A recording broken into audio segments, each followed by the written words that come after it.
It's a rare condition this day and age. If that line just played in your head, you know. For so many of us, Friday nights meant one family. The Winslows were on, and everything felt right. That was nearly 40 years ago. The cast has grown, and some of their stories will stay with you long after this ends.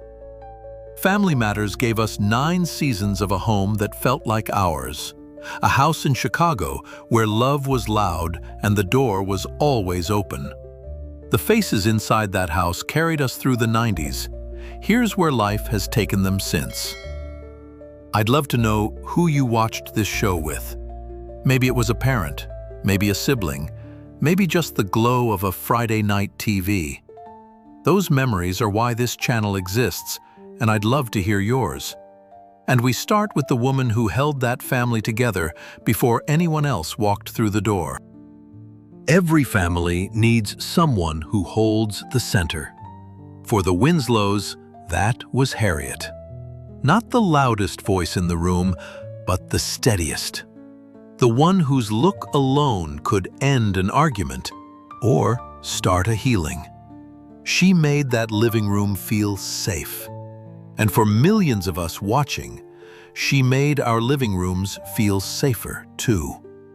Jo Marie Payton was 39 when she first stepped into that role. But Harriet didn't begin on Family Matters.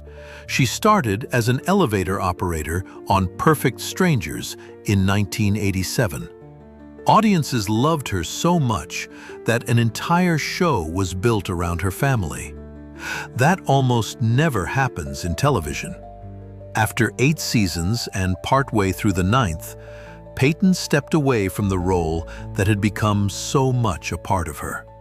She returned to the singing and musical theater she had loved since childhood, a passion that would later bring her an unforgettable second life on screen as Sugar Mama on Disney's The Proud Family, earning her an NAACP Image Award nomination.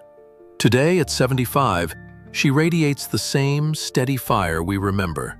In 2023, she starred in Mama Said Come Home for Christmas. She still calls herself a singer first, actress second. That voice never left her.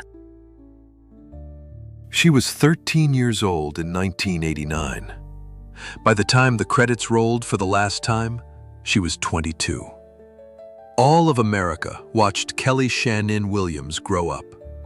And through every awkward year, every stolen glance from Urkel, every moment Laura Winslow stood her ground, something clicked. She wasn't just the girl next door. She was the version of ourselves we hoped to become. Confident when it counted. Calm when everything around her wasn't. The role almost didn't happen. A young girl in Washington, D.C. sent in a home audition tape filmed by her father.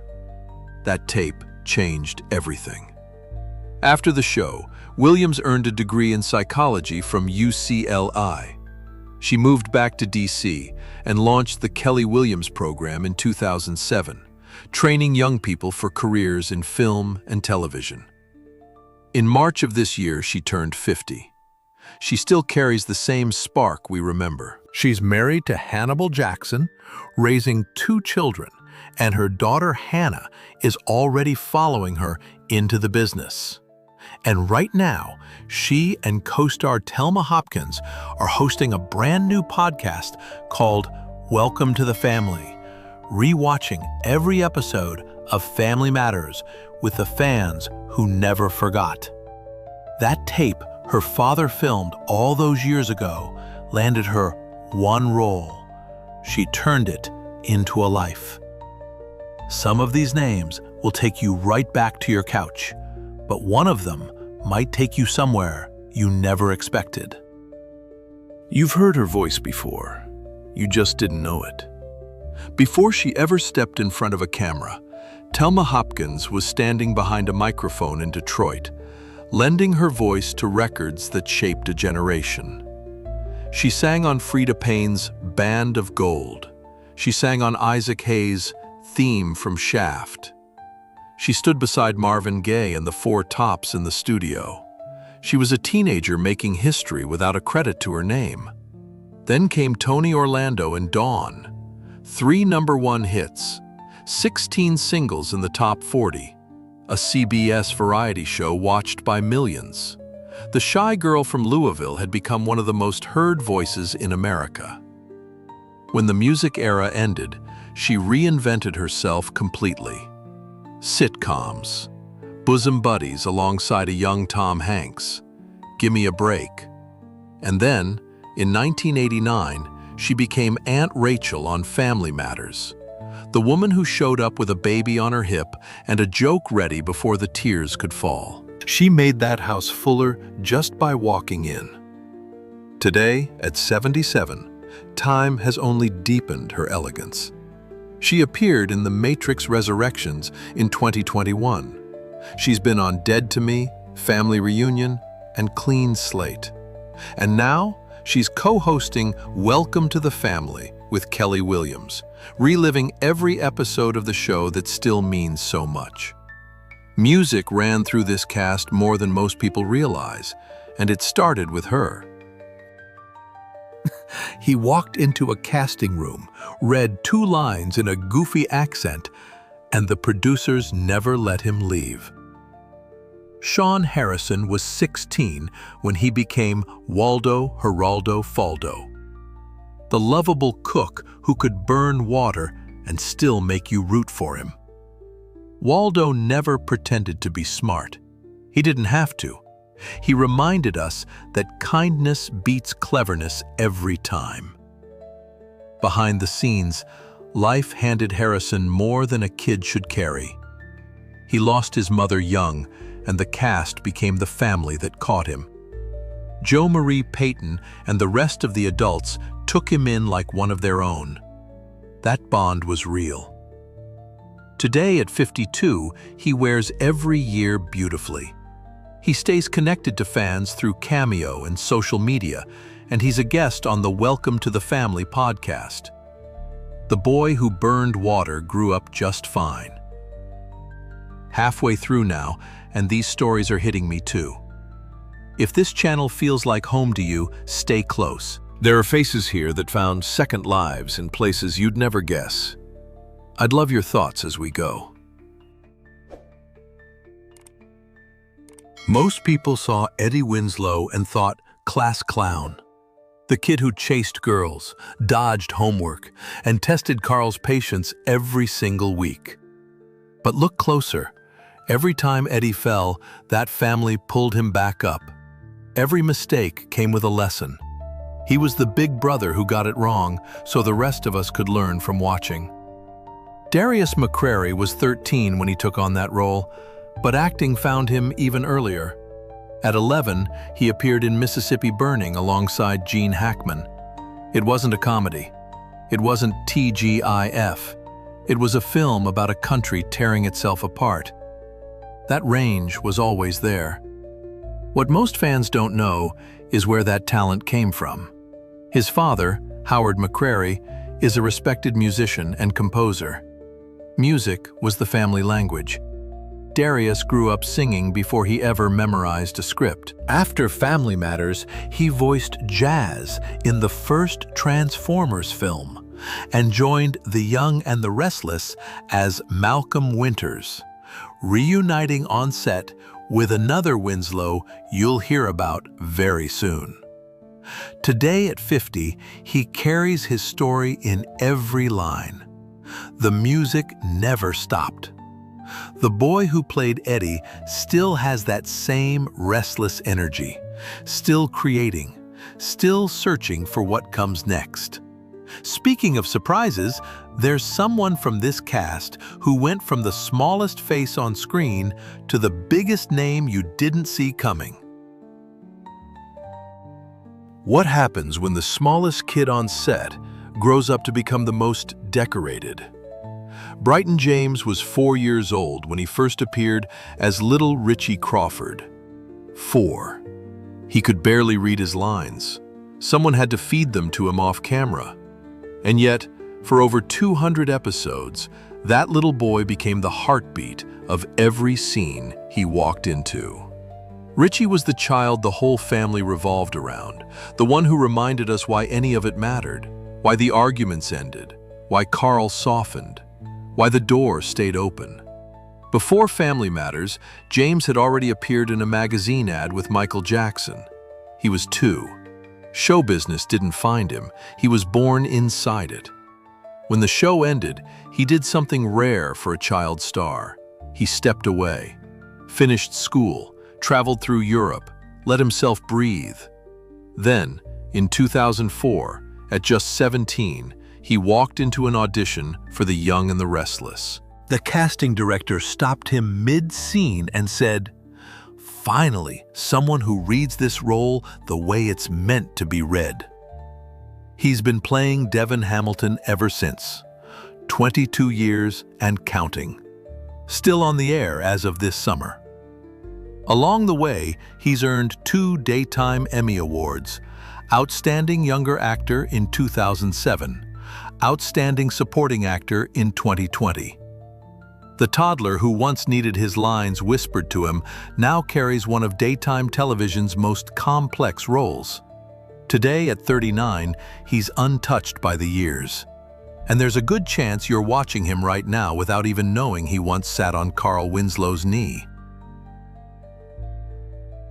No character in 90s television arrived smaller and landed bigger. Steve Urkel was written for 1 episode. 1. It was the 12th episode of Season 1, A Blind Date Gone Wrong. He was supposed to show up, annoy the Winslows, and disappear. The audience had a different plan. The applause when he walked on set was so loud that producers couldn't ignore it. By Season 2, he was the star. Jaleel White was 12 years old when that happened. 12! And suddenly, the weight of an entire show sat on his shoulders. He didn't just carry it, he built something no one expected. He created Steve Urkel, the smooth alter ego. He created Myrtle Urkel, the cousin nobody asked for but everyone loved. He wrote episodes of the show himself. One of them, written when he was 19, became the highest-rated episode of its season. A teenager writing for the show he starred in. But Urkel was more than comedy. He was permission. Permission for an entire generation to be awkward, to be too much, to show up uninvited and still belong. He didn't change who he was to be accepted. He changed what acceptance looked like. And those famous glasses? They weren't from a costume department. His father was a dentist. The glasses were safety goggles from a dental office. White grabbed them before the audition. The crew loved them. The rest is television history. After the show, White graduated from UCLA. He became the first American voice of Sonic the Hedgehog across 3 animated series. He appeared in Dreamgirls. He guest starred on everything from Boston Legal to Psych to House. And in November 2024, he published a memoir called Growing Up Urkel. The kid who was only supposed to stay for 1 episode finally told his own story in his own voice. Today at 49, he's aging with incredible grace. He married Nicoletta Rule in the spring of 2024. He's still acting, still writing, still building. The 1-episode guest who refused to leave became the reason millions of us refused to change the channel. But through every Urkel moment, every catchphrase, every transformation, there was always someone holding the other side of the door. The one face who was there for every single episode, all 215 of them. Picture a little girl in Harlem. She has rickets. She can barely walk. And her godfather, the legendary Bill Bojangles Robinson, kneels down and teaches her to dance. Not for the stage, just to help her move again. That little girl was Rosetta LeNoire, and she never stopped moving. By the 1930s, she was performing in Orson Welles' all-black production of Macbeth. By the 60s, she was singing the role of Queenie in Showboat at Lincoln Center. And in 1968, she did something no one around her had done. She took her own savings and founded a theater. AMAS Repertory Theater was built on one idea: that talent has no color, that a stage should look like the world. The company produced over 60 original musicals, including Bubbling Brown Sugar, which earned a Tony nomination on Broadway. In 1988, Actors Equity created an award in her name, the Rosetta LeNoire Award, given each year to those who champion diversity in casting. She was the first to receive it. A year later, at 78, she walked onto the set of Family Matters as Mother Winslow, the grandmother whose sharp tongue hid the softest heart in the room. She made every problem feel smaller just by sitting in her chair. She was 78 when the show began. She played that role for 8 seasons. In 1999, President Clinton presented her with the National Medal of Arts. Rosetta LeNoire left us in 2002 at 90 years old. But the theater she built still stands. The award that carries her name is still given, and every rerun that plays, she's still sitting in that chair, still making us feel like everything is going to be all right. We started this story with the mother. It's only right we end it with the father. There were funnier characters on Family Matters. There were louder ones, more eccentric ones. But there was only one Carl Winslow. And there was only one actor who showed up for every single episode, all 215. From the first Friday night in 1989 to the last in 1998. Reginald VelJohnson never missed a day at the Winslow table. He was 37 when the show began. Before that, he'd already made history without most people knowing it. He was Sergeant Al Powell in Die Hard, the cop on the radio, the voice that kept John McClane alive on the worst night of his life. He made a supporting role feel like the whole film's conscience. That gift, the ability to hold the center while everyone else runs, is exactly what made Carl Winslow work. Carl wasn't flashy. He burned dinners. He yelled at Urkel. He danced badly and loved it. But when it mattered, when Eddie needed the truth, when Laura needed strength, when the world outside that door felt too big, Carl sat down and said the thing a father is supposed to say. He didn't fix everything. He just stayed. And for a generation of viewers who needed that, he was enough. What fans remember most isn't a catchphrase. It's the kitchen talks. Carl pulling up a chair, his voice dropping low. The joke's gone, just honesty and presence. That's what kept families watching together on Friday nights. Not the gadgets, not the transformations. The father. After the show, VelJohnson never disappeared. He kept working. Recurring roles on Mike and Molly, Heart of Dixie. He voiced characters on Invincible.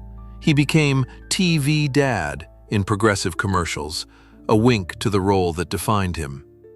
In 2024, at 72, he competed on Dancing with the Stars. The audience gave him a standing ovation before he took a single step. Today, at 73, he still shows up at conventions and fan events. Just last month, at the Hollywood show in Burbank, he sat with fans and talked about the show like it ended yesterday. When asked his favorite episode, he chose The Quilt, the one where Laura sells the family heirloom. He said, "Anything I had to do with the kids, I enjoyed. Family Matters became like a family. They became my family. I love them, and I miss them too." He carries more than a role. He carries a generation's memory of what a good father looks like. And at 73, he's still carrying it well. But we can't close this story without honoring the smile at its center. Before she was Myra Monkhouse, Michelle Thomas was the daughter of a founding member of Kool and the Gang. Music was her birthright. She'd already lit up The Cosby Show as Justine Phillips. She'd been crowned an international pageant queen at 15. And then she walked onto Family Matters and loved Steve Urkel with her whole heart, openly and without apology. She gave that show a kind of joy that never needed permission.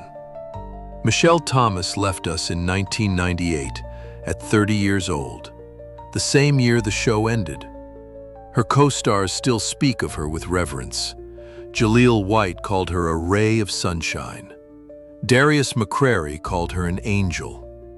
The music thread that ran through this cast found its youngest note in her, and it still rings. Every rerun that plays, her smile walks back into the room. 9 seasons, 1 front door. A family that let us in every Friday night and never once asked us to leave. Some shows entertain you. This one held you. Somewhere, It's a Rare Condition is still playing. Carl is still pulling up a chair, and Michelle is still walking into the room, smiling. So let me ask you this. When you think of Family Matters, where were you sitting? Who was next to you? I'd love to hear that memory. It matters more than you think. There are more stories like this one waiting, more living rooms, more Friday nights, more faces we grew up with. Until next time, take care of that memory.